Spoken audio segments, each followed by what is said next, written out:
પ્રભુનો આભાર માનીએ છીએ અને ખાસ પ્રભુના નામને મહિમા આપીએ છીએ. ઈશ્વરની અજાયબ અને મોટી કૃપાની અંદર આજના દિવસમાં આશીર્વાદ પ્રભુએ આપણને આપ્યો અને આજે સવારે પ્રભુ મંદિરમાં એની સેવાના માટે આપણે જ્યારે મળ્યા છે ત્યારે તારના વિશે પોતાના નામમાં સર્વને આવકારીએ છીએ. ખાસ કરીને જે બાળકો અર્પણ વિધિ કરવાના બાકી છે, નાના બાળકો, તો ખાસ કરીને મા બાપ તરીકે તમે થોડી કાળજી રાખજો અને તમારા બાળકોને ખાસ અર્પણ કરાવી દેશો એવી ખાસ વિનંતી કરીએ છીએ. કારણ કે જ્યારે બહાર જવાનું થાય અથવા કોઈ જાતિનો દાખલો કરવાનો થાય અને એ સમયમાં પછી દાખલો શોધવા માટે લોકો આવે છે ને પછી તકલીફ પડે છે, તો ખાસ એક વિનંતી કરીએ છીએ કે જે નાના બાળકો છે અર્પણ વિધિના માટે બાકી છે તો ખાસ તમે થોડી કાળજી રાખીને તમારા બાળકોની અર્પણ વિધિ કરાવી દેશો એવી ખાસ વિનંતી કરીએ છીએ. પ્રભુનો આભાર માનીએ છીએ વચનોના માટે એની સમજના માટે. અને આજે સવારે જ્યારે આપણે આ રીતે પ્રભુની સાનિધ્યમાં આવ્યા છે અને જે શાસ્ત્ર ભાગ વાંચવામાં આવ્યો પ્રકટીકરણ 15મો અધ્યાય ને 5 થી 8 વચનો, અને આ જે શાસ્ત્ર ભાગ છે એ પ્રભુ ઈસુ ખ્રિસ્તનું આગમન અને જગતનો ન્યાય અને એ બાબતો ઈશ્વરે યોહાનને પ્રકટીકરણમાં બતાવે છે. એ બધી જ બાબતો હવે પરિપૂર્ણતા તરફ જઈ રહી છે અને દેવ આ જગતનો ન્યાય કરવાનો છે, એનો કોપ આ જગત પર ઉતરી આવવાનો છે. અને આ બધી જે સમજણ છે એ 15મા અધ્યાયથી આપણને જોવા મળે છે. શરૂઆતના અધ્યાય તમે જો વાંચો તો એક અધ્યાયની અંદર બધી સમજ આપવામાં આવી છે જગત પરની બીનાઓની, જગત પરની ઘટનાઓની અને જે અસર પ્રભુ તરફથી આ જગતમાં થવાની છે એ બધી બાબતો એ પ્રકટીકરણની અંદર આપણે શરૂઆતના અધ્યાયો વાંચીએ છીએ ત્યાં આપણને જોવા મળે છે. પણ 15મો જે અધ્યાય છે એ 15મો અધ્યાય જાણે કે પાછીની જે 16મા અધ્યાયની પછીની જે બાબતો છે એની પ્રસ્તાવનાના ભાગ સ્વરૂપે છે. કોઈ પણ કવિતા અથવા કોઈ પણ પુસ્તક જ્યારે લખવામાં આવે ત્યારે એ કવિતા કે પુસ્તકની જે પ્રસ્તાવના હોય છે એને પ્રસ્તાવનાની અંદર આપણને એ પુસ્તકની અંદર શું કહેવા માંગે છે, એ પુસ્તક આપણને શું સમજણ આપવા માંગે છે એ બાબતો આપણને બતાવે છે. અને એટલા માટે ઘણી બધી વાર એ પુસ્તકની પ્રસ્તાવનાથી જ એ ઘણી બધી બાબતો આપણે એ પુસ્તકમાં જે સમાયેલું છે એને સમજી શકીએ છીએ અને એ જે પુસ્તકમાં રહસ્યમય બાબતો છે એ આપણને વાંચવા માટે ઉત્તેજન આપે છે. અને એટલા માટે જે પ્રસ્તાવના જે છે એ બહુ મહત્વની છે. અને એટલા માટે આજે 15મો અધ્યાય જે છે એ 16મા અધ્યાય પછીની જે બાબતો આ જગત પર બનવાની છે એના ભાગ સ્વરૂપે જાણે કે પ્રસ્તાવનાના ભાગ સ્વરૂપે એ લખવામાં આવી છે. અને જો શરૂઆતથી તમે એને વાંચો તો ત્યાં કહે છે કે પછી આકાશમાં બીજું મોટું તથા આશ્ચર્યકારક ચિહ્ન જોયું, એટલે 7 દૂતો અને તેઓની પાસે છેલ્લા 7 અનર્થો હતા, કેમ કે તેઓમાં દેવનો કોપ કરવામાં આવ્યો હતો. ચોથા અધ્યાયની અંદર આકાશ ખોલેલું છે અને આકાશની અંદર જે બાબતો મંદિરની અંદર જે બાબતો હતી એ બતાવવામાં આવી છે. 5મા અધ્યાયમાં એ બાબતો બતાવવામાં આવી છે અને પછી 6થા અધ્યાયમાં મુદ્રા એ તોડવામાં આવીને બધી બાબતો શરૂ થાય છે. અને અહીંયા 15મા અધ્યાયમાં પણ કહે છે કે આકાશમાં બીજું મોટું ચિહ્ન થયું અને દેવના કોપની વાત એ ત્યાં લખવામાં આવ્યું છે. 15મો અધ્યાય છે અને 16મા અધ્યાયની જે આગળની બાબતો છે ત્યાં ઘડી ન્યાય શાસન થવાનું છે. પ્રભુ આ જગતના લોકોનો એ ન્યાય કરવાનો છે અને ન્યાય કેવો થશે, એ ન્યાય શાસન કેવું હશે એની બધી બાબતો એ 16મા અધ્યાયથી આગળ એ લખવામાં આવ્યું છે. અને એટલા માટે માણસો સાવચેત થઈ જાય, માણસો આ બાબતને ગંભીરતાથી લે, એટલા માટે પ્રભુએ યોહાનને દર્શન દ્વારા આ બધી બાબતોની સમજણ આપી અને એ પ્રમાણે કહ્યું કે છેલ્લું રણશીંગડું વાગશે, છેલ્લું રણશીંગડું ફૂંકવામાં આવશે. જેમ થેસલોનિકાના પત્રમાં 4થા અધ્યાયમાં 18 થી આગળ તમે વાંચો તો ત્યાં લખવામાં આવ્યું છે. અને છેલ્લું એ રણશીંગડું વાગશે અને છેલ્લું જ્યારે રણશીંગડું ફૂંકવામાં આવશે એટલે છેલ્લી જે ચેતવણી છે આપવામાં આવશે અને ત્યાર પછી ન્યાય શાસન આવશે અને એ ન્યાય શાસનના સમયમાં આપણા જીવનની સ્થિતિ અથવા આપણે બચી જઈએ એના અનુસંધાનની અંદર પ્રભુ આપણને તૈયાર કરવા માટે આ બાબતો સમજાવી રહ્યો છે. 16મો અધ્યાય એ ન્યાય શાસન નથી, પણ આપણે પ્રભુના લોકો તરીકે એ પ્રભુના કોપથી, પ્રભુના ન્યાય શાસનથી બચી જઈએ એના માટેની આપણને એ સમજણ આપવામાં આવી છે. કારણ કે પ્રભુ આપણને પ્રેમ કરે છે, પ્રભુ આપણને ચાહે છે અને પ્રભુ આપણને બચાવવા માંગે છે. અને જ્યારે એ એના પ્રયત્નો કરે છે ત્યારે તમારી ને મારી ફરજ બને છે કે આપણે પણ એ પ્રયત્નોની અંદર આપણો સહકાર આપીએ. જ્યાં સુધી ગયા રવિવારે મેં કહ્યું હતું કે એક વિશ્વાસ છે પ્રભુનો, એ આપણા પર છે. એ આપણે પ્રેમ કરે છે, આપણને ચાહે છે અને એ પ્રભુ એનું વિશ્વાસુપણું, એનું ન્યાયપણું હંમેશા આપણી સાથે રાખે છે. પણ જ્યાં સુધી આપણું વિશ્વાસુપણું, આપણો વિશ્વાસ એની સાથે અટેચ થતો નથી ત્યાં સુધી જે પરિણામની અપેક્ષાઓ રાખીએ છીએ એ મળતા નથી. અને એટલા માટે અહીંયા આગળ પ્રભુ એના પ્રયત્નો સતત ચાલુ રાખે છે. એના વચનો દ્વારા, એ દર્શનો દ્વારા, ભવિષ્યવાણીઓ દ્વારા, ભવિષ્યમાં બનવાની ક્રિયાઓને બનવા જે પ્રસંગો બનવાના છે એના દ્વારા પ્રભુ આપણને સમજણ આપી રહ્યો છે, તૈયાર કરી રહ્યો છે. અને એટલા માટે જે મહત્વની બાબત છે કે જ્યારે પ્રભુ આપણને બચાવવાના પ્રયત્નો કરી રહ્યો છે, પ્રભુ આપણને બચાવવાની કોશિશ કરી રહ્યો છે અને જો આપણે આ દર્શનને, આ સંદર્શનને અવગણીએ છે, એને સાઈડમાં મૂકી દઈએ છે, તો વાલા સાથીઓ જે બાબતો 16મા અધ્યાયમાં બની છે એ આપણા જીવનમાં બનવાની શક્યતાઓ છે. અને એટલા માટે અહીંયા આગળ જે બાબતો લખવામાં આવી છે અને ત્યાં આગળ 5મી કલમથી આપણે આગળ જોઈએ અને કે ત્યાર પછી મેં જોયું તો આકાશમાં સાક્ષ્ય મંડપના મંદિરને ઉઘાડવામાં આવ્યું હતું અને જે 7 દૂતોની પાસે 7 અનર્થ હતા તેઓ મંદિરમાંથી બહાર આવ્યા.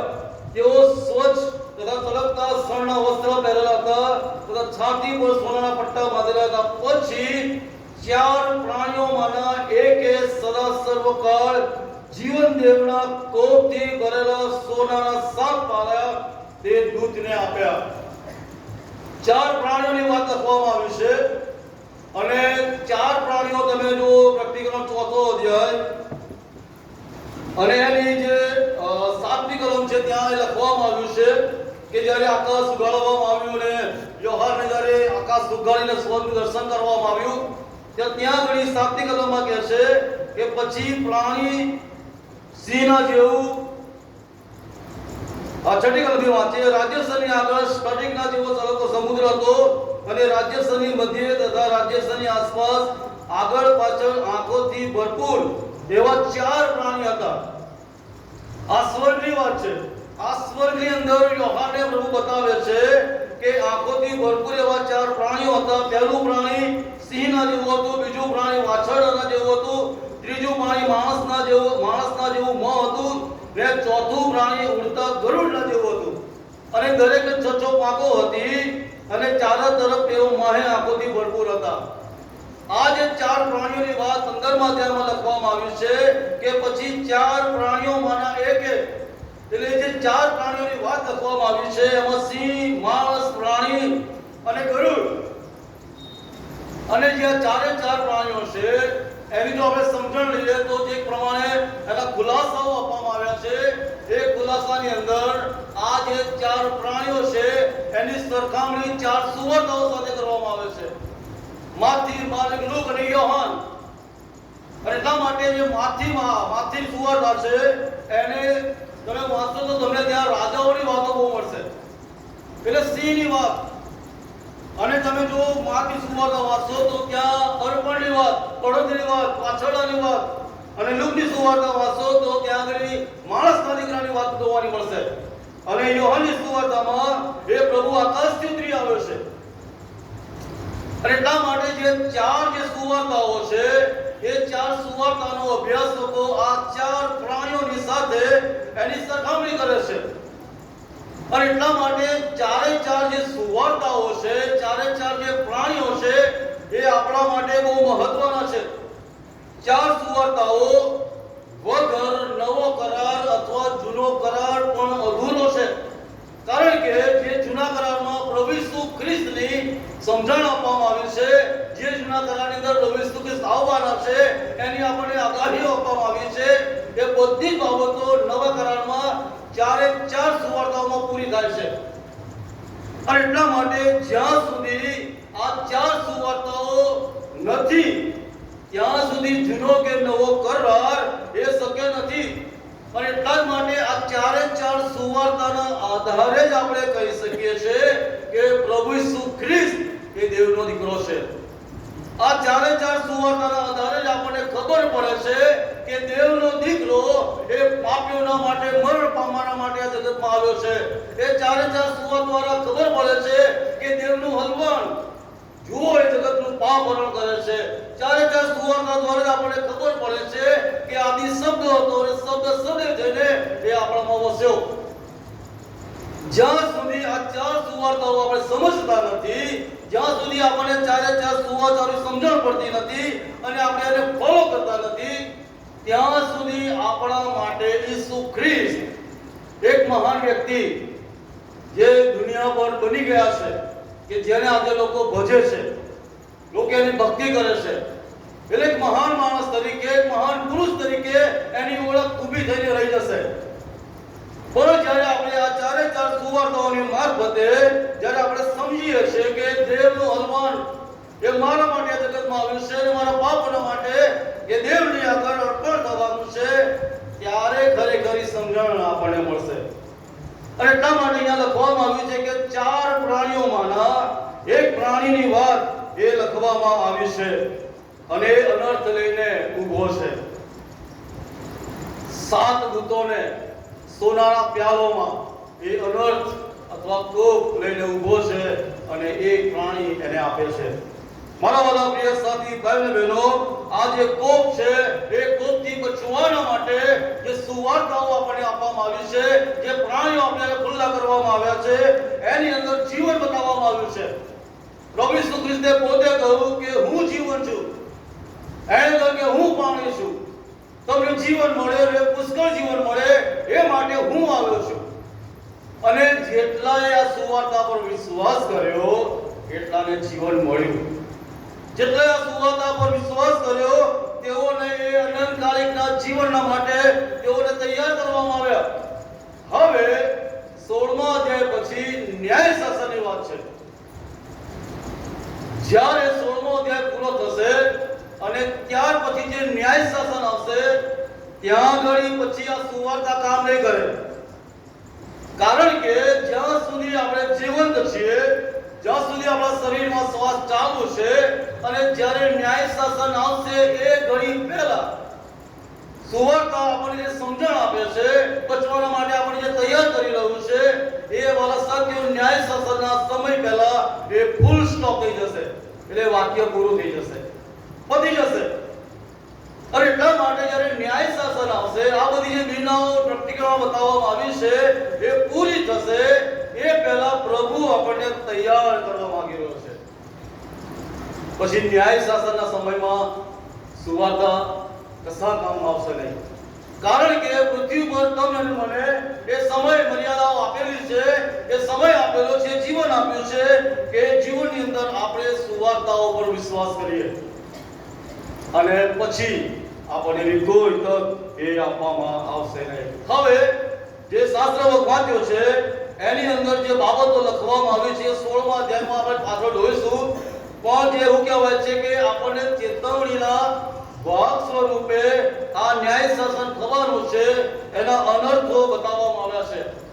અને કહે છે કે સોનાના પ્યાલામાં, હવે સોનાના પ્યાલામાં આપણે સમજીએ કે મધ હશે, સારી વસ્તુ હશે, પણ ત્યાં બહુ સ્પષ્ટ લખ્યું છે કે સોનાના પાત્રો પ્યાલા આપવામાં આવ્યા એ માણસોના માટે ફાયદાકારક નહોતા, એ માણસોના માટે મધ સમાન નહોતા, એ માણસોના માટે મીઠા સમાન નહોતા, એ જગતના માટે ભલા સાથે દુષ્કળ સમાન હતા. એ જે 7 પ્યાલા સોનાના જે આપવામાં આવ્યા એની અંદર સતાવણીનો યુગ હતો, એની અંદર કહેવાય આફતનો યુગ હતો, એની અંદર દુકાળનો યુગ હતો અને એની અંદર અગ્નિ સમાયો હતો. જે 7 પ્યાલા પાછળથી આપણે જોઈશું. અને વાલા સાથીઓ, આ જે બાબત છે એ આપણા માટે દુષ્કર એટલે કે સુખકર નથી. જે 7 પ્યાલા દૂતને સોનાના પાત્રમાં આપવામાં આવ્યા છે એ પૃથ્વી પર અને જગતના લોકોના માટે સારા નથી અને તો દેવનો કોપ છે. અને દેવનો કોપ આજે અનર્થ આપણને બતાવવામાં આવ્યા છે. ઘણા બધા લોકો એવું કહે છે કે આ દેવે આ પૃથ્વી પર ન્યાય શાસન લાવ્યો, આ દેવનો ન્યાય છે. પણ બહુ સ્પષ્ટ બાબત કહીશ કે જે 16મો અધ્યાય છે એમાં જે બેનાઓ બની છે, જે બાબતો બની છે, જે પહેલા રેડવામાં આવ્યા છે, એના કારણે કાંઈ પણ બન્યું છે એ ન્યાય શાસન નથી. એ ન્યાય શાસન નથી, કારણ કે એની અંદર ઈશ્વરનો કોપ છે, અનર્થો છે. બાઇબલની અંદર ઘણા બધા પ્રસંગો એવા છે કે જ્યાં કરી આપણે ઈશ્વરના કોપને જોઈ શકીએ છીએ. એ ન્યાય શાસન નથી. ઉત્પત્તિ 6 અધ્યાય અને 7મો 8મો અધ્યાય નોહના સમયની વાત. ત્યાં ઘડી બાઇબલ કહે છે કે દેવે જગત પર જે પાપ જોયું એના કારણે પોતે ખેદિત થયો, દુઃખી થયો. માણસ બનાવવા માટે એને બહુ હાથ લાગ્યો અને એટલા માટે ત્યાં જગતનો ન્યાય કરે, જગતની પર એનો કોપ લાવે છે અને આખા જગતના માણસોનો, નૂહના કુટુંબ સિવાય અને જગત પરના તમામ જે પ્રાણીઓ અને પક્ષીઓ એને એક નર નારી તરીકે પસંદ કરવામાં આવ્યા અને મહાલમાં લેવામાં આવ્યા. એ સિવાયના બધાનો નાશ થયો. પણ આ ન્યાય શાસન નથી. એ પાપની શિક્ષા એમના પર આવી, એ પાપના કારણે કોપ એમના પર આવ્યો. સોદોમ અને ગોમોરા એમની પર ગંધક અને અગ્નિ વરસાવવામાં આવી, પણ એ ન્યાય શાસન નથી. ઇઝરાયલી લોકો વારંવાર પ્રભુથી દૂર ગયા અને વારંવાર પ્રભુને એમણે દુઃખી કર્યા. તો બાઇબલમાં કહે છે કે મોરકીઓ પડી અને 23,000 મરી ગયા. બાઇબલ કહે છે કે પ્રભુએ અજ્ઞાત સર્પ મોકલ્યો અને લોકોને કરડ્યો અને લોકો મરી ગયા.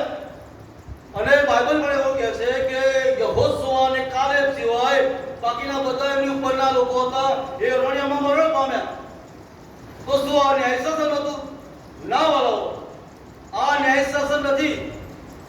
આ જે બાબતો બની છે એની અંદર માત્ર ને માત્ર ઈશ્વરનો કોપ છે, ઈશ્વરનો ક્રોધ છે. કારણ કે જે બાબતોના અનુસંધાનમાં માણસને પસંદ કરવામાં આવ્યો છે એ પ્રમાણે જ્યારે માણસ ચાલતો નથી. નૂહના સમયના લોકો કે જેઓ ખાતા હતા, પીતા હતા, પરણાવતા હતા અને એમના જીવનમાં રસ હતો. ઇઝરાયલી પ્રજા વારંવાર ભટકી જતી હતી, મૂર્તિ પૂજાઓ કરતી હતી અને દેવની અવગણના કરતી હતી. ઘણી બધી બાબતો. સોદોમ અને ગોમોરાના બાઇબલમાં કહે છે કે એમનો ગુમાટો છેક આકાશ સુધી આવ્યો. યુનાના સમયમાં નીનવેમાં યુના ગયો અને એને પોકાર કર્યો અને લોકોને કહ્યું કે બચી જાઓ, એ તો પ્રભુ એનો કોપ એ આ નીનવેના નગર પર આવશે. આપણે જાણીએ છીએ એમણે પસ્તાવો કર્યો અને આખું નીનવે નગર 1,20,000 બચી ગયા. એ તો સોદોમ અને ગોમોરા જેવી હાલત એ નીનવેની પણ હોત. અને એટલા માટે જે કોપની વાત છે એ કોપની અંદર ઈશ્વરનો વિશેષ પ્રકારનો ગુસ્સો છે કે ગુસ્સાની મારફતે માણસોને ચેતવણી આપે છે એ સુધરી જાય, એ બચી જાય, એનું તારણ થાય અને જે મહાન ન્યાય શાસન આવવાનું છે એમાંથી એનો છુટકારો થાય. આ હેતુસર માણસનો છૂટકો થાય, જે ખાસ કરીને કારણોદાયક જે દુઃખ માણસો પર આવી પડવાના છે.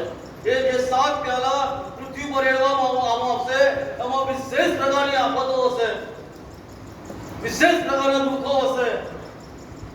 અને એટલા માટે વાલા સાથીઓ, જે કોપ છે ઈશ્વરનો કોપ એ આ 7 પ્યાલાની અંદર સમાયેલો છે. એક એક્ઝામ્પલ તરીકે આપણે જોઈએ તો 2 બાળકો હોય, એમાં મારું બાળક હોય અને બીજાનું બાળક હોય અને જો કોઈ ગંદી રમત કરતા હોય અથવા કોઈ કાદવમાં રમતા હોય અથવા કોઈ કશું ખરાબ કરતા હોય તો પિતાઓ તરીકે અથવા મા બાપ તરીકે આપણે શું કરીએ? બોલીએ બંનેવને, ઠપકો બંનેવને આલીએ, પણ મારીએ કોને? આપણા બાળકને જ મારીએ. કેમ આપણે પડોશીના બાળકને મારતા નથી? કેમ આપણે આપણા બાળકને મારીએ છીએ? કારણ કે આપણે આપણા બાળકને પ્રેમ કરીએ છીએ. આપણા બાળકને ચાહીએ છે ને આપણે એવી ઈચ્છાઓ રાખીએ છે કે મારું બાળક એ પ્રભુમાં વૃદ્ધિ પામે, મારું બાળક ખોટી આદતોમાંથી બહાર આવે, મારું બાળક ખોટા રસ્તા પર ના ચાલે, મારું બાળક ખોટી બાબતો ના કરે, મારું બાળક ખોટા માર્ગો પર ચાલીને એના જીવનને બરબાદ ના કરે. અને એટલા માટે મા બાપ તરીકે, પિતા તરીકે જ્યારે આવું આપણું બાળક કોઈ ખોટું કામ કરે છે, કોઈ મિત્રની સાથે રહીને, ત્યારે માત્ર ને માત્ર આપણે એને શું કરીએ છીએ? ઠપકો આપીએ છીએ અને શિક્ષા પણ કરીએ છીએ. બીજું બાળક કાદવમાં પડી રહ્યો હોય તો મારે શું? કદાચ બોલીશ અને એથી ચાલ્યો જઈશ. એનાથી મને તો ફરક પડતો નથી, પણ મારું જે બાળક છે એને તો હું સીધો કરીશ જ. મારું જે બાળક છે એને હું પ્રેમ કરું છું, એટલા માટે એને હું મારા માર્ગ પર લાવીશ જ. અને એના માટે એને શિક્ષા કરવાનું થાય, એને મારવાનું થાય, એને સોડી મારવાની થાય, કોઈ મને કોઈ વાંધો નથી. એટલા માટે બાઇબલ કહે છે કે એને પ્રભુ પ્રેમ કરે છે અને સોડી પણ મારે છે. અને એટલા માટે પ્રભુના લોકો તરીકે અને પ્રભુના બાળકો તરીકે જ્યારે આપણે પૃથ્વી પર જીવન જીવીએ છીએ, ત્યારે તમે અને હું પ્રભુના બાળકો છે, પ્રભુના લોકો છે, અને પ્રભુની ઈચ્છા એવી છે કે એની પસંદ કરેલી પ્રજા, એના વિશ્વાસી બાળકો એ આ મહાકોપથી બચી જાય અને એના વાળામાં સદાના માટે રહે. એના વાળામાં એ સદાના માટે, એટલા માટે એ ન્યાય નથી, પણ એ કોપ છે, અનર્થો છે, અને છેલ્લા સમયમાં એ થશે. અને જેટલા પસ્તાવો કરશે એટલાના માટે ફાયદાકારક હશે.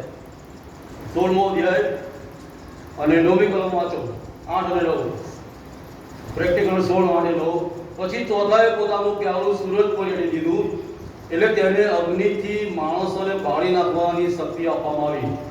માણસો મોટી આંચથી દાઝ્યા, અને તેથી જે દેવને આ અનર્થો પર અધિકાર છે તેના નામની તેઓએ નિંદા કરી, પણ તેઓએ પસ્તાવો કર્યો નહીં અને દેવને મહિમા આપ્યો નહીં. તમે જુઓ, પ્રભુ એવી ઈચ્છા રાખે છે કે આ અનર્થોની અંદર, આ શિક્ષાની અંદર, આ આપત્તિઓના સમયની અંદર, આ અનર્થો જ્યારે પૃથ્વી પર આવ્યા છે એવા સમયની અંદર પ્રભુ ઈચ્છે છે કે લોકો પસ્તાવો કરે, લોકો પાછા ફરે અને મને મહિમા આપે. પણ ત્યાં લખ્યું છે કે લોકોએ પસ્તાવો ના કર્યો અને દેવને મહિમા ના આપ્યો. અને એટલા માટે જે મહત્વની બાબત પ્રભુ તમને મને કહે છે કે આ જે અનર્થો છે આપણને કહેવામાં આવ્યા છે 15મા અધ્યાયની અંદર, એ અનર્થોની અંદર આપણે આપણા જીવનોને એ પ્રમાણે તૈયાર કરવાના છે, પસ્તાવાના માટે તૈયાર કરવાના છે, તારણના માટે તૈયાર કરવાના છે. અને બળાત્કારથી જ્યારે પ્રમાણે કરીશું ત્યારે ચોક્કસ પ્રભુ આપણે એના વાળા પર રાખશે. ગણના 13 અને 14મો અધ્યાય આપણે જાણીએ છીએ, કનાનની જાસૂસીના માટે પ્રભુએ જાસૂસોને મોકલ્યા. પરત આવ્યા, તે સાક્ષી આપવામાં આવી અને એના કારણે જે બાબતો બની અને લોકોએ પથ્થરો મારવા માટે લોકો તૈયાર થયા. અને પછી શું કહ્યું? પ્રભુએ સર્પ મોકલ્યા અને લોકોને કરડ્યા અને લોકોને એનું ઝેર ચડ્યું અને લોકો મરવા લાગ્યા. અને મૂસાએ વિનંતી કરી અને કહ્યું, અને ત્યાં લખ્યું છે કે પછી શું કર્યું? રાણની અંદર પિત્તળનો સર ઊંચો કરવામાં આવ્યો, કહેવામાં આવ્યું કે જે કોઈ જોશે એનું ઝેર ઉતરી જશે, જે કોઈ સર્પને જોશે બચી જશે. એટલે પ્રભુએ વ્યવસ્થા ઊભી કરી, શિક્ષા તો કરી જ, એમની પર કોપ તો આવ્યો જ. એ સર્પો મોકલવામાં આવ્યા, એ સર્પો લોકોને ડંખ્યા અને ઘણા લોકો મરી પણ ગયા હશે. પણ જે લોકો બચી ગયેલા હતા અને જેઓને સર્પ કરવાનો હતો તો કરડ્યો હતો, એમના માટે બચવાના માટે પ્રભુએ રસ્તો બતાવ્યો કે જે કોઈ આ સર્પને જોશે એનું ઝેર ઉતરી જશે, એનું બચી જશે. અને યોહાનની સુવાર્ત 3જા અધ્યાયની અંદર પ્રભુ ઈસુ ખ્રિસ્ત પોતાના માટે આ જ બાબત કહે છે. ત્યાં લખવામાં આવ્યું છે કે જે રીતે સારમાં મૂસાએ સર્પને ઊંચો કર્યો, એ જ રીતે માણસના દીકરાને પણ ઊંચો કરવામાં આવશે. અને પોતાની વાત કહે છે કે મને ઊંચો કરવામાં આવશે, અને જે કોઈ યોહાન 3:16 જે કોઈ એના પર વિશ્વાસ કરશે એ અનંત જીવન પામશે. અને 17 લખવામાં આવ્યું છે કે પ્રભુ ન્યાય માટે નથી આવ્યો, હજુનો પ્રેમ ચાલુ છે, એ રસ્તમનો પ્રેમ ચાલુ છે, એ લોહીમાંનો પ્રેમ ચાલુ છે. અને એટલા માટે જેટલા લોકોએ મૂસાના સમયમાં એ સર્પને જોયો બચી ગયા, એ શિક્ષાથી બચી ગયા, મરણથી બચી ગયા. અને નવા કરારની અંદર જો પ્રભુ ઈસુ ખ્રિસ્ત તરફ જોયો છે તેઓ વાલા સાથીઓ મોટા ન્યાય શાસનથી બચી જાય છે. બચી જાય છે. એટલા માટે જે મહત્વની બાબત છે કે આ કોપનું કારણ ન્યાય કાળે હું બચી જાઉં એના માટે છે. 15મો અધ્યાય અને 16મો અધ્યાય. હું ન્યાય કાળે જ્યારે પ્રભુ ન્યાય કરવા માટે બેસે ત્યારે હું અને મારું કુટુંબ એ બચી જાય. એ પ્રભુ ઈચ્છે છે કે મારો દીકરો કે મારી દીકરી એ અગ્નિ અને ગંધકમાં ન મરે. મારો દીકરો નહીં, મારી દીકરી એ મારો વાળો મારે, મારી સાથે રહે. જે જગતનો પાયો નાખ્યા ગયો, જે વાસ્તવ મેં એમના માટે તૈયાર કર્યો છે, તેઓ એના ભાગીદાર બને અને મારા વિશ્વાસ ઉજાગરો બને અને હું એમના આત્માને મારી પાસે બોલાવો. અને એટલા માટે ન્યાય કાળે હું બચી જાઉં અને એ દિવસે રડવું ને દાંત પીસવું ન થાય. એટલા માટે પ્રભુ તમને અને મને આ કોપ દ્વારા ચેતવણી આપી રહ્યો છે. જેમ ચોથું પ્યાલું રેડવામાં આવ્યું અને ત્યાં આગળ લોકોએ પસ્તાવો કર્યો નહીં, દેવને મહિમા આપ્યો નહીં. અને એટલા માટે વાળા પ્રિય સાથી ભાઈ બહેનો, આજે પ્રભુનું વચન એ આપણા માટે છે. એ 7 પ્યાલા જે સોનામાં જે તમારા મારા માટે આ પૃથ્વી પર કોપ સમાન આવવાના છે અને એ બને એ બીનાઓ બને પહેલા વાલા સાથીઓ પ્રભુ આપણને તૈયાર કરવા માંગી રહ્યો છે. 8મી કલમમાં કહે છે કે દેવના મહિમાના તથા તેના પરાક્રમના ધુમાડાથી મંદિર ભરાઈ ગયું અને 7 દૂતના 7 અનર્થો પૂરા થયા ત્યાં સુધી કોઈથી મંદિરમાં પ્રવેશી શકાયું નહીં. જ્યાં સુધી આ અનર્થો પૂરા થયા નહીં ત્યાં સુધી 7 પ્યાલા 7 કોપ જ્યાં સુધી પૂરા ના થયા ત્યાં સુધી કહે છે કે કોઈ મંદિરમાં જઈ શક્યું નહીં. અને બીજો ભાગ એવું કહે છે કે ધુમાડાથી મંદિર ભરાઈ ગયું હતું. ત્યાં ધુમાડાની વાત લખવામાં આવી છે અને આ ધુમાડો જે છે એ બહુ અલગ ધુમાડો છે, બહુ અલગ ધુમાડો છે અને બાઇબલમાં એનું બહુ ઘણું મહત્વ છે. અને ત્યાં લખવામાં આવે છે કે ધુમાડાથી મંદિર ભરાઈ ગયું અને એના કારણે મંદિરની અંદર કોઈ જઈ શકી નહીં. યશાયા પ્રભુનો 6ઠો અધ્યાય આ તમે 1 થી 4 કલમ જો વાંચો તો ત્યાં આગળ આવી જ એક બાબતો છે. યશાયા 6ઠો અધ્યાય 1 થી 4 માં કહે છે કે ઉજ્જૈન રાજા મરણ પામ્યો તે વર્ષે મેં પ્રભુને જોયો, તેવું જ કવના રાજ્યસ્તંભ બેઠેલો હતો, તેના જામાની ચારથી મંદિર ભરાઈ ગયું હતું. તેની આસપાસ સરાફો ઉભા હતા, દરેક 6 પાંખ હતી. બેથી તે પોતાનું મુખ ઢાંકતો, બેથી પોતાના પગ ઢાંકતો, બેથી ઉડતો. તેઓ એકબીજાને પોકારીને કહેતા હતા, પવિત્ર પવિત્ર છે યહોવા, આખી પૃથ્વી તેના ગૌરવથી ભરપૂર છે. પોકારનાની વાણીથી ઉમરાના પાયા હલ્યા અને મંદિર ધુમાડાથી ભરાઈ ગયું. એટલે ત્યાં જે ધુમાડાની વાત લખવામાં આવે છે એ ધુમાડો જ્યાં સુધી આપણે સમજીએ નહીં ત્યાં સુધી ઈશ્વરના ગૌરવને સમજીએ નહીં. અહીંયા આગળ 15મા અધ્યાયમાં અને યશાયા પ્રભુ તમે જૂના કરાર મુલાકાત મંડપમાં પણ છે, મંદિર બનાવી ત્યાંની પણ વાત છે. જ્યાં સુધી વાલા સાથીઓ ધુમાડાને આપણે સમજીએ નહીં ત્યાં સુધી દેવના ગૌરવને આપણે સમજી શકીએ નહીં. જ્યાં જ્યાં ધુમાડો બાઇબલમાં બતાવવામાં આવ્યો છે ત્યાં આગળ ઈશ્વરની હાજરી એ આપણને જોવા મળે છે. એટલા માટે લખવામાં આવ્યું છે કે મંદિરની અંદર એ સમયે કોઈ જઈ ન શક્યું. જૂના કરારમાં ઘણી બધી કલમો છે કે મૂસા પણ મુલાકાત મંડપમાં પ્રવેશી શક્યો નહીં. નિર્ગમન 40મો અધ્યાય ને 35મી કલમ, બીજો રાજા અને પહેલો રાજા 8નો અધ્યાય 10 થી 11, બીજો કાળવૃતાંત 5 અને 13. આ બધી કલમો છે કે જ્યાં આગળ એ ધુમાડો મુલાકાત મંડપમાં મંદિરની અંદર ઉતરી આવ્યો ત્યારે અંદર કોઈ પ્રવેશી શક્યું નહીં. એટલા માટે જે ધુમાડો આવે છે એની અંદર વિશ્વની હાજરી છે. હવે મુલાકાત મંડપ હતો, પછી સુલેમાને મંદિર બનાવ્યું અને મંદિર આજે નષ્ટ પામ્યું છે. આજે યહૂદીઓ અને મુસ્લિમો વચ્ચે આ મંદિરના લઈને ઘણા બધા પ્રશ્નો છે અને લોકો ત્યાં જઈને આજે અર્પણો ચડાવી શકતા નથી. એટલે મંદિર પણ નાશ પામ્યું અને બાઇબલ કહે છે કે દેવનું ગૌરવ એ મંદિરમાંથી ચાલી ગયું. હવે ખાલી માત્ર ને માત્ર જોવાલાયક સ્થળ રહી ગયું છે એ યરુશલેમનું મંદિર. અને એટલા માટે પ્રભુએ છેલ્લે આપણને શું કહ્યું પાઉલ કેલી દ્વારા કે તમારું શરીર જીવતા દેવનું મંદિર છે. અને એટલા માટે જ્યારે પ્રભુએ તમને અને મને એ જીવતા દેવનું મંદિર કહ્યું છે ત્યારે જ્યારે પ્રભુની હાજરી આપણા હૃદયમાં આવે છે, આપણા જીવનમાં આવે છે ત્યારે એ ધુમાડો એનું ગૌરવ એ આપણા હૃદયમાં આવે છે. જેમ સુલેમાને મંદિરની પ્રતિષ્ઠા કરી એટલે કે એનું ઓપનિંગ કર્યું અને પછી એના માટે ખુલ્લું મૂકવામાં આવ્યું ત્યારે દેવનું ગૌરવ ત્યાં ઉતરી આવ્યું. એ જ પ્રમાણે જ્યારે આપણે પ્રભુ ઈસુ ખ્રિસ્તને આપણા તારનાર તરીકે સ્વીકારી હશે ત્યારે એ ધુમાડો, એ ગૌરવ, એ પ્રભુનું સામર્થ્ય એ આપણા હૃદયમાં આવે છે. અને જ્યારે પ્રભુનું ગૌરવ અને પ્રભુનું સામર્થ્ય આપણા હૃદયમાં આવે છે ત્યારે હવે જગતના વિચારો ત્યાંથી નીકળી જાય છે, જગતની બાબતો ત્યાંથી નીકળી જાય છે, જગતનું જે પાપ છે એ નીકળી જાય છે, જગતની સૈતાનિક બાબતો છે હવે ત્યાં રહી શકતી નથી. કારણ કે બાઇબલમાં સ્પષ્ટ કહે છે કોઈ એક માણસ બે ધણીને ચાકરી કરી શકતો નથી.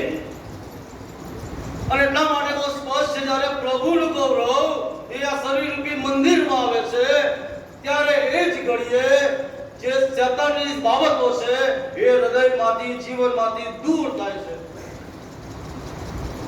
એટલા માટે બહુ મહત્વની બાબતો મારા પ્રિય સાથી ભાઈ અને બહેનો આપણા માટે છે. આપણે જ્યારે પ્રભુને તારણહાર તરીકે સ્વીકાર્યો છે, એને આપણા પ્રભુ તરીકે એને સ્વીકારી લીધો છે ત્યારે મારા સાથીઓ એ ગૌરવ એ આપણા હૃદયમાં, આપણા શરીરમાં ઉતરી આવે છે. અને ત્યારે તમામ પ્રકારની જે બાબતો છે કે જે ઈશ્વરને પસંદ નથી એ સમયમાં ત્યાંથી દૂર થાય છે. પણ જો એ ધુમાડો, એ ગૌરવ આપણા હૃદયમાં નથી આવ્યું તો મારા વાલા પ્રિય સાથી ભાઈ અને બહેનો, પ્રભુના કોપના માટે હું અને તમે આપણે બધા જ તૈયાર રહેવું પડશે. જો પ્રભુનું ગૌરવ આપણા હૃદયમાં, આપણા શરીરમાં છે તો શૈતાનને આપણે દગાડી મૂકીશું, શૈતાન આપણા જીવનમાંથી દૂર થશે, એ તમામ અંધકારના કામો આપણા જીવનમાંથી દૂર થશે અને આપણને કોપના દર્શન થશે ખરા, જોઈશું ખરા, પણ એમાંથી આપણે પસાર નહીં થઈએ, એમાંથી પ્રભુ આપણને પસાર થવા નહીં દે.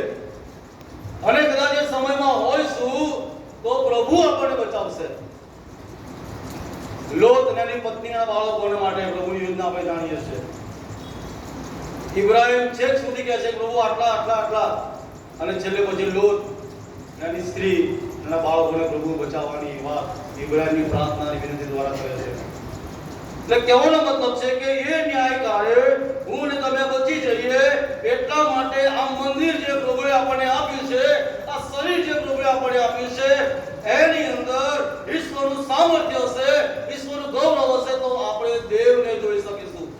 સ્ટેફન મરતા એ લખ્યું છે કે જ્યારે લોકોને પથ્થરે મારતા હતા ત્યારે એણે આકાશ ઉઘડેલું જોયું અને એણે પ્રભુ ઈસુ ખ્રિસ્તને જોયો. એ ગૌરવ એના હૃદયમાં હતું. એ જે પથરા એના પર પડતા હતા, જે પથરાને પીડ આપતા હતા, દુઃખ આપતા હતા, એના શરીરમાંથી જે લોહી અને વેદનાઓ થતી હતી બધી વિસરી ગયો અને ખ્રિસ્તે જે ઉદાહરણ આપ્યું તે પ્રમાણે લોકોને માફ કર્યા. એ ધુમાડાના શરીરમાં, એ ગૌરવના શરીરમાં, હૃદયમાં હતું. એટલા માટે પથ્થર મારનારે એણે શું કહ્યું? પ્રભુ તેઓને માફ કર. આકાશમાં બિરાજમાન પ્રભુએ એનો હાથ પકડ્યો. કદાચ એની વેદનાઓ સહન કરવા માટે પ્રભુએ સામર્થ્ય આપ્યું હશે, પરાક્રમ આપ્યું હશે જેથી કરીને બધું સહન કરી શકે. અને એટલા માટે એ ક્યારે બન્યું કે એના હૃદયમાં એક ગૌરવ સમાયેલું હતું. એ ગૌરવ, હાજરી એ પ્રભુની એના જીવનમાં, એના હૃદયમાં હતી. જ્યારે એ હાજરી ના હોય ત્યારે ઓલા સત્ય બાબતો શક્ય બનતી નથી. બીજી બાબત, આપણે કોઈ જગ્યાએ ધુમાડો હોય ત્યાં આગ લાગી હોય નહીં, આપણી ભાષામાં જ્યાં આગ લાગી હોય ત્યાં ધુમાડો હોય. અને બાઇબલ આપણને કહે છે કે ધુમાડાની વાત કરી છે અને નવા કાળમાં પ્રભુ ઈસુ ખ્રિસ્ત એવું કહે છે કે હું ધુમાડો છું અને જૂના કાળમાં શું કહે છે? હું ખાઈ જનાર અગ્નિ છું. એટલે જે પ્રભુની વાત એ લખવામાં આવી છે ત્યાં ધુમાડો થયો છે, ત્યાં પ્રભુની હાજરી છે, પ્રભુનો અગ્નિ છે, પ્રભુનો પ્રકાશ છે.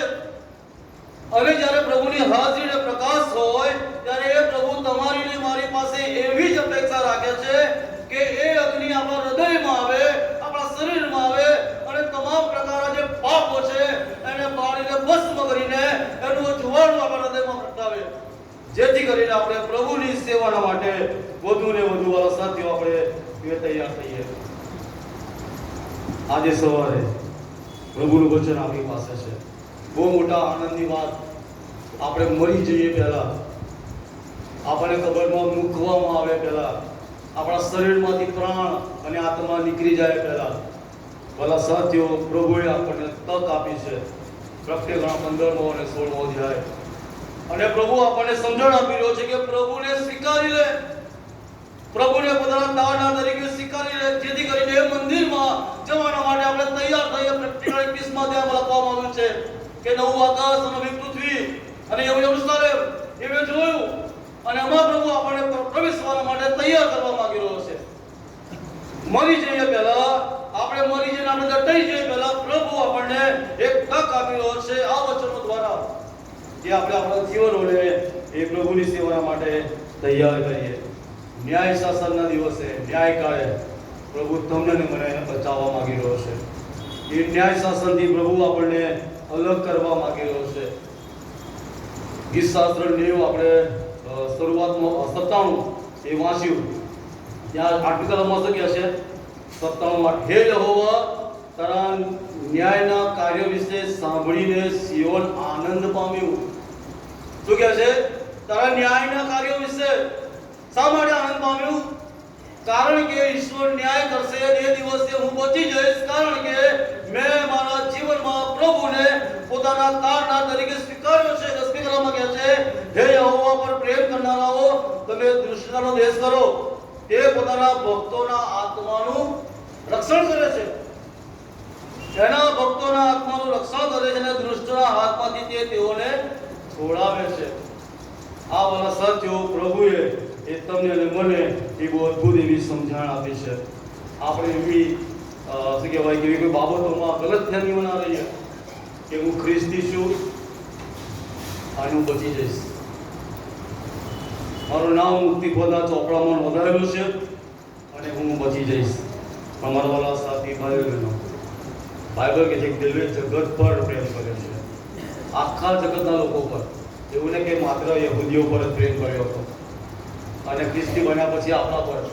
પ્રભુ આખા જગત પર પ્રેમ કરે. જે કોઈ એના પર વિશ્વાસ કરે છે એ બધાને પ્રભુ બચાવી લે છે, બધાને પ્રભુ ગાળી લે છે. એ દુષ્ટના હાથમાંથી પડતો એ પ્રભુ આપણને બચાવે છે. એટલા માટે આજે સવારે પ્રભુનું વચન વાલા સાથીઓ એ આપણા માટે ચેતવણી સમાન છે. લુકની પ્રકટીકરણ અને તેનો 16મો અધ્યાય તમે જો વાંચો તો ત્યાં કોઈ 7 અનર્થો લખ્યા છે કે જે માણસો પર સ્વાપતિ છાપ હતી તેઓ પર પહેલું પ્યારો રેડવામાં આવ્યું, બીજું સમુદ્ર પર રેડવામાં આવ્યું, ત્રીજું નદીઓ પર રેડવામાં આવ્યું, ચોથું સૂરજ પર અને રેડવામાં આવ્યું, પાંચમું જે લોકોએ સ્વાપદની પૂજા કરી અને સ્વાપદના રાજ્યસ્થાન પર રેડવામાં આવ્યું, છઠ્ઠું મોટી નદી એટલે કે ફ્રાત નદી પર, અને સાતમું એ વાતાવરણ પર રેડવામાં આવ્યું. અને પછી લખવામાં આવ્યું છે કે સમાપ્ત થયું. સાથીઓ, ઈશ્વર એના વચનો એ પરિપૂર્ણ કરનાર છે. જે ઘટનાઓ પ્રતિકરણમાં લખવામાં આવી છે બધી જ પૂરી થશે. એટલા માટે આજે સવારે પ્રભુ આપણને ચેતવણી આપી રહ્યો છે, પ્રભુ આપણને બચાવવા માંગી રહ્યો છે, પ્રભુ આપણને ખૂબ શિક્ષાઓથી, ન્યાય શાસનથી એ પ્રભુ આપણને બચાવી રહ્યો છે. કદાચ આજે આપણને આપણી ભૂલના કારણે, આપણા પાપોના કારણે કદાચ જો કોઈ શિક્ષા થઈ હોય, સોટી વાગી હોય, તો આજે અસાધ્ય આજે આપણા હૃદયને ઢૂંઢોળીએ કે ક્યાંક આ ખૂબ ભારી પડતો નથી ને. પ્રભુ આજે તમને મને આહ્વાન આપી રહ્યો છે, પડકાર આપી રહ્યો છે. એ ધુમાડો હોય પ્રભુનું ગૌરવ એ પ્રભુ આપણા હૃદયમાં આજે મોકલાવવા માંગી રહ્યો છે. સ્વીકાર કરવો એ આપણા હાથની વાત છે, પસ્તાવો કરવાની વાત એ આપણા હાથની વાત છે. પ્રભુ કહે છે મેં તારી આગળ જીવન અને મરણ મૂક્યું છે, નક્કી આપણે કરવાનું છે. ત્યારે આજે સવારે પ્રભુ આ વચનો સમજવા માટે આપણા બધાને સહાય જરૂર કરે. પ્રભુનો આભાર માનીએ સુંદર વચનના માટે. પ્રભુ ન્યાય શાસન આવે પહેલા અને એકવાર ઈશ્વરે જ્યારે આપણને તક આપી છે ત્યારે આપણા જીવનો પ્રભુના હાથમાં સોંપીએ.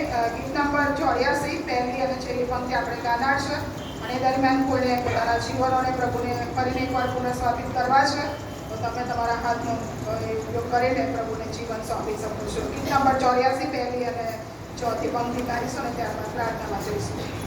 પરમેશ્વર બોલે છે આવો રે, પરમેશ્વર બોલે છે આવો રે, સગડા પાથી ભરો ને ગાળો પસ્તાવો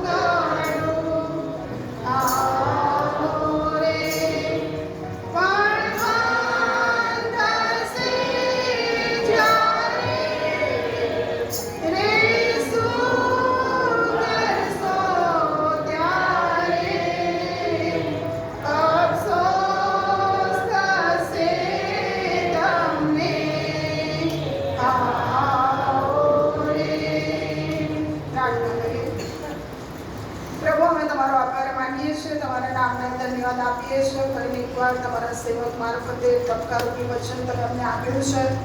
આજે અમારા જીવનો વિશે અમે વિચાર કરીએ, કદાચ પ્રભુ અમે તમારાથી દૂર ગયા છે, તમને ન ગમતી ન સૌથી બાબતો કરી છે, કદાચ તમારો કોપ અમને તમારામાં પાડવા માટે અમારા પર આવ્યો છે, તો આજે અમારા જીવનો અમારા હૃદયને અમે ઢંઢોળીએ છીએ અને ફરી એકવાર અમારા જીવનોને તમારા પાસના આગળ મૂકીએ છીએ, કારણ કે તમારું વચન અમને એ પ્રમાણે કહે છે. નીતિ વચન 29 અને 1 માં કે વારંવાર ટપકો પામ્યા છતાં જો પોતાની ગરદન અડકણ રાખે છે તો અકસ્માત તેના નાશ પામશે. પ્રભુ એ પ્રમાણે થાય એ પહેલા અમારા જીવનોને આજે ફરી એકવાર તમારા પાસના આગળ મૂકી દઈએ છીએ. ન્યાય શાસન આવે ત્યારે અમારે રડવું કે દાંત પીસવું ન થાય, પણ તમારા જે આશીર્વાદો છે, જે અમારા માટે કહી રાખી મૂકેલા છે, એના ભાગીદાર બનવા માટે પ્રભુ પૃથ્વી પરના જીવનમાં અમારા જીવનોને ફરી એકવાર તમારા સલામત સુરક્ષિત હાથોમાં સોંપીએ છીએ. શૈતાન ચારે તરફ પ્રભુ એને તેનામાં પાડવા માટે પ્રયત્ન કરી રહ્યો છે, પણ પ્રભુ અમે પ્રાર્થના કરીએ છીએ અમે તમારામાં સ્થિર અને મજબૂત રહી શકીએ એના માટે પૃથ્વી પર તમારું વડ સાંભળતે તમારું જ્ઞાન વચનના પ્રકાશમાં રહેવા માટે પ્રભુ તમે અમારા બધાની સહાયની મદદ કરો.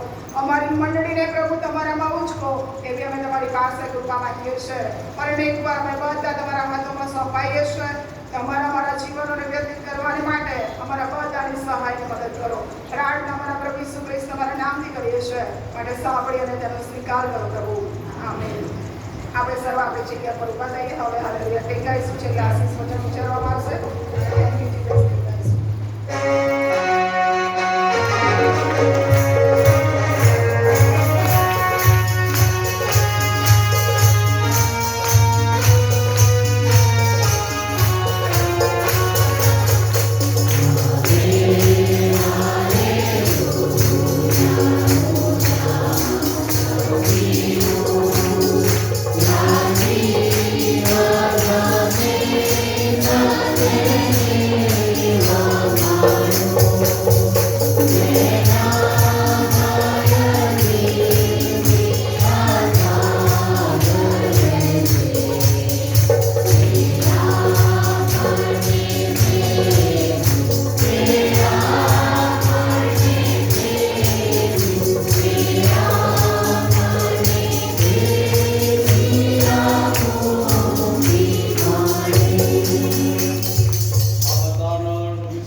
અને અમારે કંઈક સિપાહીઓની સાથે હમણાંથી લઈ અને સદાને સર્વકાળ સુધી બધું